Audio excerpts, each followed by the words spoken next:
আমাদের প্রতিদ্বন্দ্বী প্রার্থী যারা তারা বুঝে গিয়েছেন নির্বাচনের স্বাভাবিক পন্থায় বিজয় হতে পারবেন না, তাই তারা নতুন নতুন ফাঁদ আঁটছেন।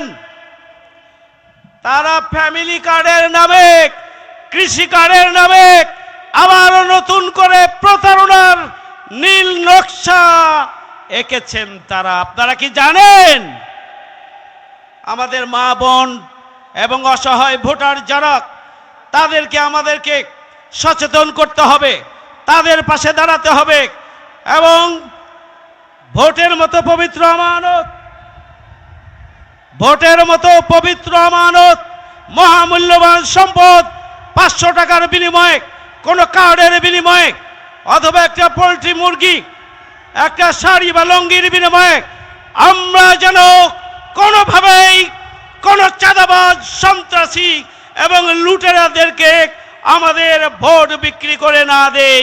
সেই জন্য আমাদেরকে সজাগ এবং সচেতন হতে হবে। আমাদের ভোটারদেরকে ভোটের গুরুত্ব এবং প্রয়োজনীয়তা তাদেরকে বুঝাতে হবে। ভাই এবং বন্ধুগণ, আমরা আগামী দিনে নতুন বাংলাদেশ বিনির্মাণ করতে চাই। আগামী দিনে সন্ত্রাস, চাঁদাবাজ মুক্ত আমরা নতুন বাংলাদেশ চাই। আমরা আগামী দিনে মানবিক, নিরাপদ, বসবাসযোগ্য চাঁপাইনবাবগঞ্জ চাই। চাঁপাইনবাবগঞ্জের মানুষ পরিবর্তন চায়। 30 বছর একটা পরিবারের 2 ভাই চাঁপাইনবাবগঞ্জকে শোষণ করেছে। সেখান থেকে চাঁপাইনবাবগঞ্জের সর্বস্তরের মানুষ মুক্তি চায়।